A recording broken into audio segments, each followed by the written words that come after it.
পুঁটির মায়ের দাঁতের যন্ত্রণাটা আরো বেড়েছে। কাল সারা রাত যন্ত্রণায় ছটফট করেছে। আমাদের বৈদ্যমশাই দাঁতের শল্য চিকিৎসা শিখতেই বাইরে গেছেন, আজকের মধ্যেই আশা করি চলে আসবেন। কিন্তু ও যে আর পারছে না। শোনো, তুমি একটা তুলোর মধ্যে লবঙ্গ তেল দিয়ে পুঁটির মায়ের যে দাঁতে ব্যথা হচ্ছে তার গোড়ায় রাখো।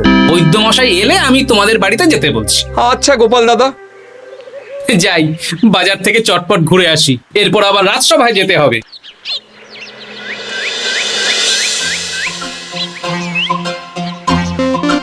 উফ, কি গরম রে বাবা, ছাতা নিয়ে বেরোলে ভালো হতো। এই তো সামনে আখের রস বিক্রি হচ্ছে, একটু আখের রস খাই, শরীরটা বেশ চাঙ্গা লাগবে। ভাই, আখের রস কত করে দিচ্ছ? 1 ভাঁড় 10 আনা গোপাল দাদা। দাও দেখি 1 ভাঁড়। আরে, যন্ত্রটা কিন্তু দারুণ।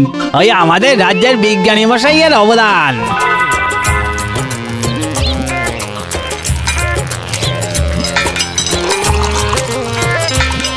এই নাও গোপাল দাদা।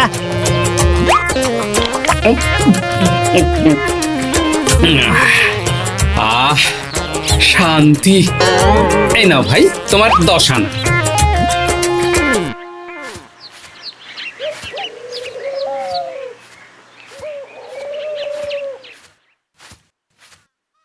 কি রাজবৈদ্য, এই ফিরছো নাকি? হ্যাঁ, এতদিন আমি দাঁতের চিকিৎসার ব্যাপারে তেমন কিছুই জানতাম না, এবার সব শিখে এসেছি।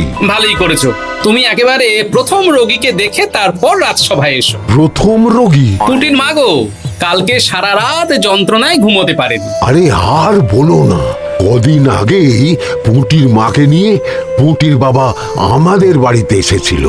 দেখলাম ওই বাড়ির দাঁতে বিস্তর সমস্যা। সেই জন্যে দাঁতের শল্য চিকিৎসা শিখতে চলে গেলে? ঠিক তাই, আমি ব্যথা কমার পথ্য দিয়ে এসেছিলাম। দেখি এবার দাঁতটা তুলেই দিতে হবে। তাহলে তুমিও পুঁটিদের বাড়িতে যাও, আমি বাড়িতে থলে রেখে আসছি। আজ না হয় দুজনে একটু দেরি করেই রাজসভায় যাব। বেশ বেশ।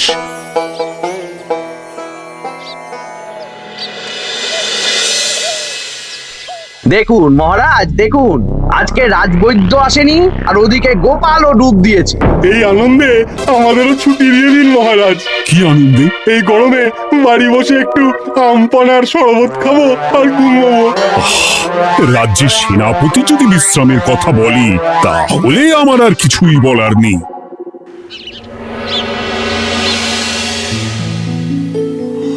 এই তো দাঁতটা পুরো পোকায় খেয়ে নিয়েছিল। এখন দুদিন কোনো কথা বলা যাবে না, শুধু জল বা তরল জাতীয় খাবার খাবে।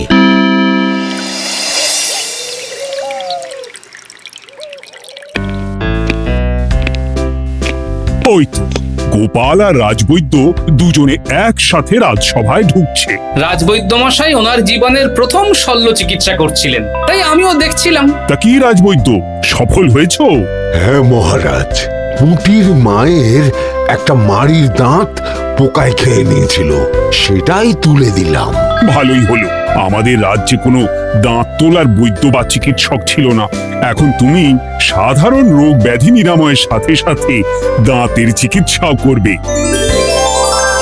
কিন্তু মহারাজ, একটা যে সমস্যা আছে। আবার কি সমস্যা? আমি যে দাঁতের শল্য চিকিৎসা করি, এটা তো আর রাজ্যবাসী জানে না, তাই কতজন আর আমার কাছে আসবে সে নিয়ে আমার সন্দেহ আছে। মানে তুমি চাইছো যাতে তোমার কাছে বেশ কিছু রোগী তাড়াতাড়ি আসুক, যাতে তুমি অনুশীলনও করতে পারো, তাই তো? একদম ঠিক ধরেছেন মহারাজ, কাজ না করলে হাত পাকাবো কি করে? তাহলে ঢেড়া পিটিয়ে বলে দিলেই তো হয়। এতে তেমন ভালো কাজ হবে বলে মনে হয় না। তা তুমি কি বলতে চাইছো গোপাল? প্রচার হবে, কিন্তু একটু অন্যভাবে। কিভাবে? আজ বিকেলে আমি রাজবৈদ্যর হয়ে প্রচার করব, শুনে নেবেন। বেশ। শুনুন শুনুন শুনুন, আমাদের কৃষ্ণনগরের রাজবৈদ্য এখন দাঁতের শল্য চিকিৎসাও করছেন। যারা যারা আমাদের রাজবৈদ্যের কাছে দাঁত তোলাবেন, তাদের দাঁত তোলার পরে 2 দিন কোনো শত্রু থাকবে না। চিকিৎসার সময় সকাল 7টা থেকে সকাল 10টা পর্যন্ত।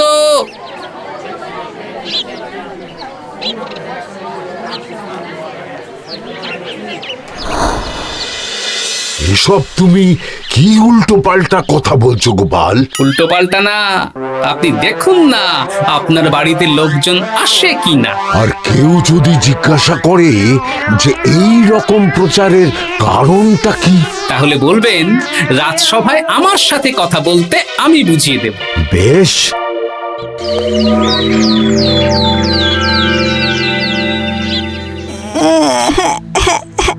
তোকে বারবার বলি এত মিষ্টি গুড় কাঠি খাস না।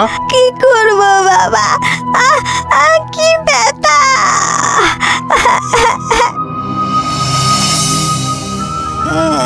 বাড়ি আছেন নাকি বৈদ্যমশাই? হ্যাঁ, আছি আছি। এই আমার ছেলেটার না দাঁতে খুব ব্যথা দুদিন ধরে। দেখছি। তা আপনাকে তো এই রাজ্যে আগে দেখিনি। আমি পাশের রাজ্য থেকে আসছি। শুনলাম আপনার কাছে দাঁতের শল্য চিকিৎসা করালে আগামী দুদিন কোনো শত্রু থাকবে না। ঠিকই শুনেছেন। বেশ, তাহলে বলুন কেন থাকবে না? আগে চিকিৎসাটা করি, তারপর বলছি।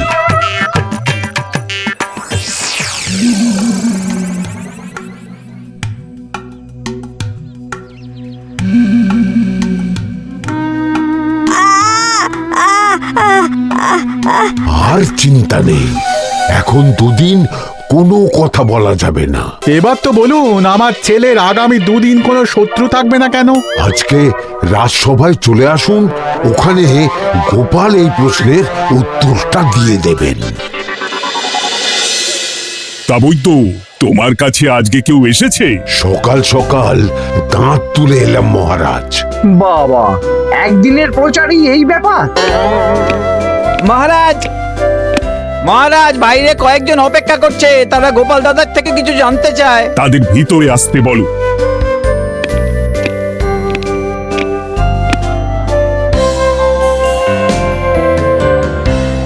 আজ আমার ছেলে বৈদ্যমশাইয়ের কাছে একটা দাঁত তুলিয়েছে। আমি জানতে চাই প্রচার অনুযায়ী আমার ছেলের নাকি আগামী দুদিন কোনো শত্রু থাকবে না, সেটা কেন বলা হয়েছে?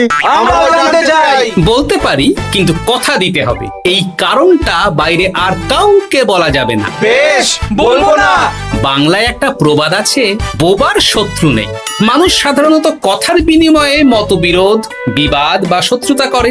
যে ব্যক্তি কথা বলতে পারে না, তাই তার সঙ্গে কথা বলে মতবিরোধ হওয়ার কোনো সুযোগই নেই। মানে যার যার দাঁত তোলা হবে তারা তো আগামী দুদিন কথা বলতে পারবে না। আর কথা না বললে কোনো বিবাদ হওয়ার ব্যাপার নেই। আর বিবাদ না হলে কারো সাথে শত্রুতাও হবে না। কি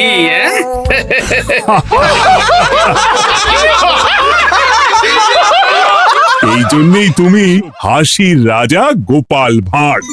এ তোমার কথা শুনতে যাবে? একদিন না হয় প্রচারের চমকে এলো, এরপর কিভাবে আসবে শুনি? এরপর রাজবৈদ্যের সুনামেই লোকজন ছুটে ছুটে আসবে। বাহ বাহ বাহ, তোমার কত জ্ঞান! মহারাজ, এই কথা শুনে আমার মাথাতেও একটা বুদ্ধি এলো। অল্প পুঁজিতে শুধু প্রচারের জোরে এত রোজগার করব না, গোপাল হাঁ করে দেখবে। নিশ্চয়ই কোনো লোক ঠকানোর কথা ভাবছেন। মোটেই না। আচ্ছা, আগামী 3 দিন ব্যাপী মেলা হবে, সেখানেই তোমরা দুজনে তাহলে ব্যবসা করো। বেশ, করব। যে সবচেয়ে বেশি রোজগার করবে তাকে আমি 50 মোহর পুরস্কার দেব। রাজি। মেলার শেষে আমার প্রশংসায় পঞ্চমুখ হবেন সবাই, দেখে নেবেন।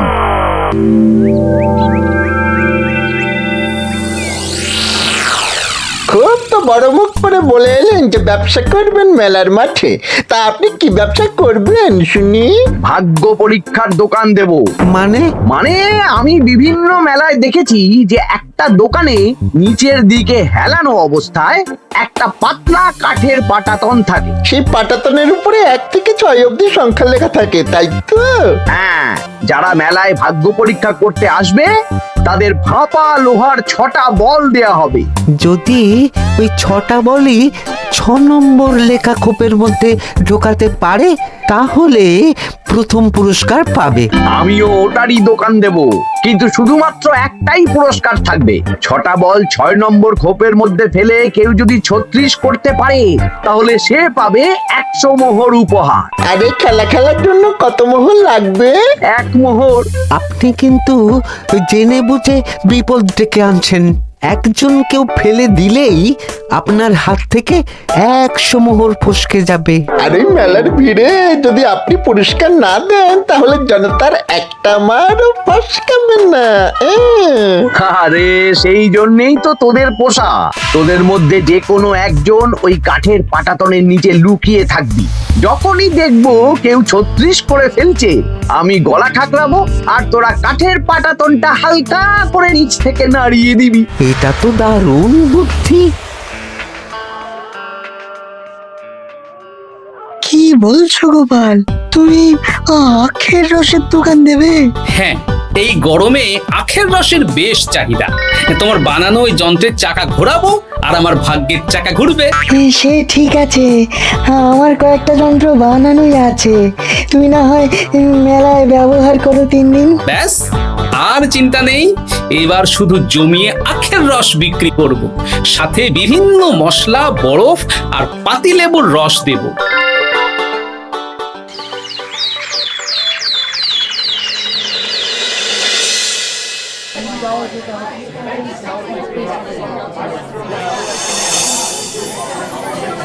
এই দোকানের পানীয় খেয়ে মন হবে বশ। গোপাল ভাঁড় নিয়ে এসেছে ঠান্ডা আখের রস। আরে গোপাল দাদা, তুমি আখের রস বিক্রি করছো? ঠান্ডা আখের রস কত করে গো গোপাল দাদা? 1 ভাঁড় মাত্র 10 আনা। 6 ভাঁড় দাও। এক্ষুনি দিচ্ছি। আসুন আসুন আসুন, সবাই আসুন। আসুন আসুন আসুন, এদিকে আসুন, এদিকে আসুন, ভাগ্য পরীক্ষা করুন। 1 মোহরে 100 মোহর।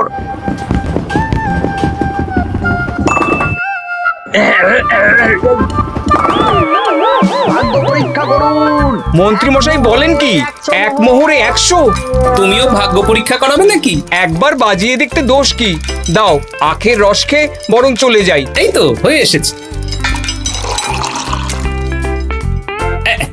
এই নাও, ধরো।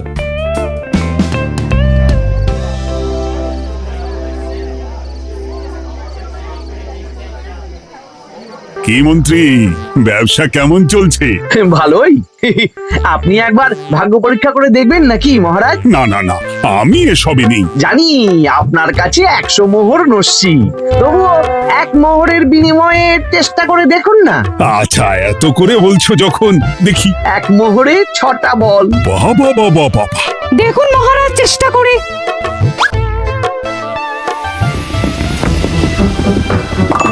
এই তো একটা 6 পড়েছে, আবার চেষ্টা করুন। জয় মা জয় মা। আবার 6। সাবাস। দেখুন হয়ে যেতে পারে, আর তো মাত্র 4টে বাকি। দেখি তৃতীয়টা। আরে পাস, আবার 6। নিন, খেলুন। এই যা, হলো না। আরেকবার প্রথম থেকে চেষ্টা করবেন নাকি মহারাজ?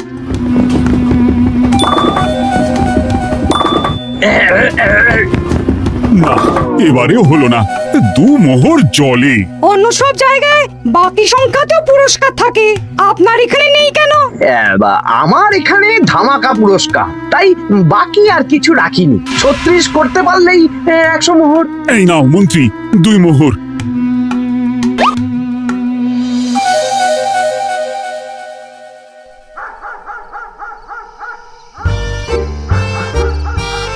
কি মন্ত্রী মশাই, আর তো মেলায় লোকজন নেই, বাড়ি যাবেন না? তুমি যাও না, আমি একটু পরে যাব। বেশ, আমি এগোলাম। গোপাল আর মন্ত্রী, তোমাদের কার কেমন রোজগার হয়েছে একদিনে? মহারাজ, কালকে আমার 7 মোহর 20 আনা রোজগার হয়েছে। আমার 70 মোহর, কিন্তু খরচ কিছুই হয়নি, কারণ কেউ 36 করতে পারেনি মহারাজ। বাহ বাহ বাহ। আমি তো বলেছিলাম আমি যখন ব্যবসা করব, গোপাল আমার ধারে কাছে দাঁড়াতে পারবে না। বেশ, এখনো তো আজ আর কাল 2 দিন মেলার বাকি আছে। দুদিনেও আমার 2 কানা করিও খরচ হবে না, শুধুই রোজগার।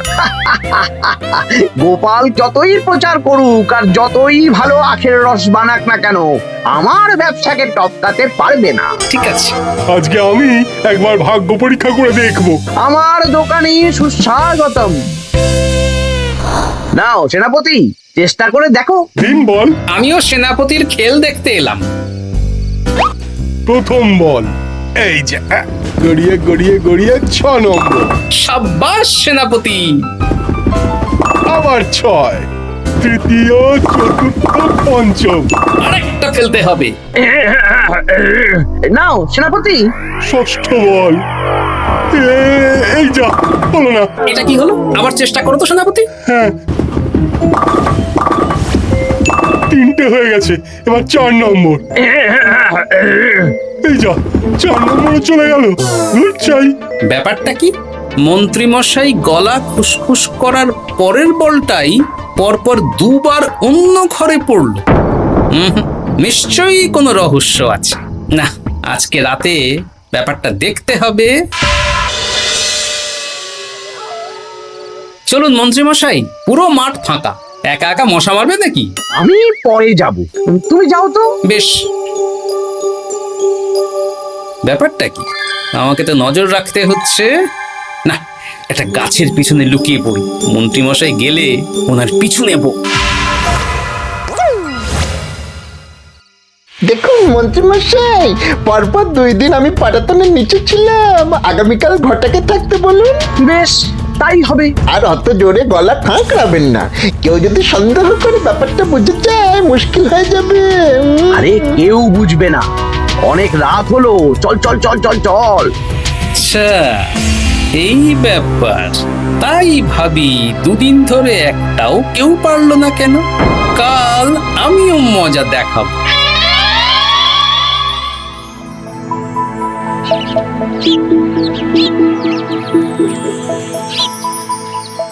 বাবা চলে এসেছেন দেখছি।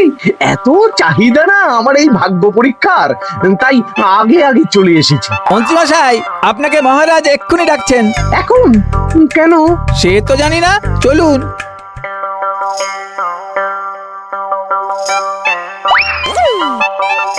এই বেটা ঘটা, এবার বেরো।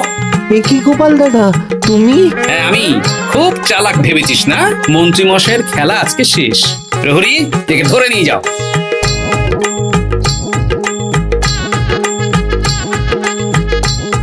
বিজ্ঞানী, তুমি তোমার চুম্বক নিয়ে এসেছো তো? হ্যাঁ, এবার 6 নম্বরের নিচে একটা টান টান করে সমান রেখা টানতে হবে, আগা থেকে গোড়া অবধি। তুমি তো সব সকালে বুঝিয়েই দিয়েছো, দাঁড়াও দাগটা টেনে নি। একদম 6 নম্বর খোপ অবধি যাচ্ছে, সেই অনুযায়ী টান টান করে দাগ টানো। টানছি, তুমি বাইরে নজর রাখো। নজর রাখছি। কাজ হয়ে গেছে, তুমি একবার অনুশীলন করে দেখে নাও। হ্যাঁ, দেখছি। শুরু করো। শুরু করছি। একদম পাক্কা আছে। দূর, কেউ ডাকেনি, অকারণে সময় নষ্ট করলো। কতগুলো খদ্দের ফিরে গেছে কে জানে। কি হলো মন্ত্রী মশাই, এত রাগ কিসের? রাগ হবে না, তোরই বেটা আমার সাথে মজা করছিল। বেশ অনেকজন খদ্দের ফিরে গেল, আমার কত ক্ষতি হয়ে গেল। আমি খেলে আপনার ক্ষতিপূরণ দিতে পারি। কি, তুমি খেলবে? হ্যাঁ, ভাগ্য পরীক্ষা করতে দোষ কোথায়? ওই তো বেশ কয়েকজন সভাসদেরা আসছেন, সবার সামনেই খেলবো। তাহলে শুরু করি। হ্যাঁ, শুরু করো। এই বল যা, 6 নম্বরে যা। আরে বাস, গোপালের ফেলাপল তো গড়ালো না, সোজা 6 নম্বরে চলে গেল। এই দেখুন, আবার যাবে। বলকে আমি বলবো, বল কথা শুনবে। এই বল যা তো, 6 নম্বরে যা। আবার 6, আবার 6। আবার 6। কি, এটা কি হচ্ছে? যা বল, এটাও 6 নম্বরে যা। আবার 6, 100 মোহর। হ্যাঁ, এটা কি করে হলো? দিন মন্ত্রী মশাই, 100 মোহর দিন।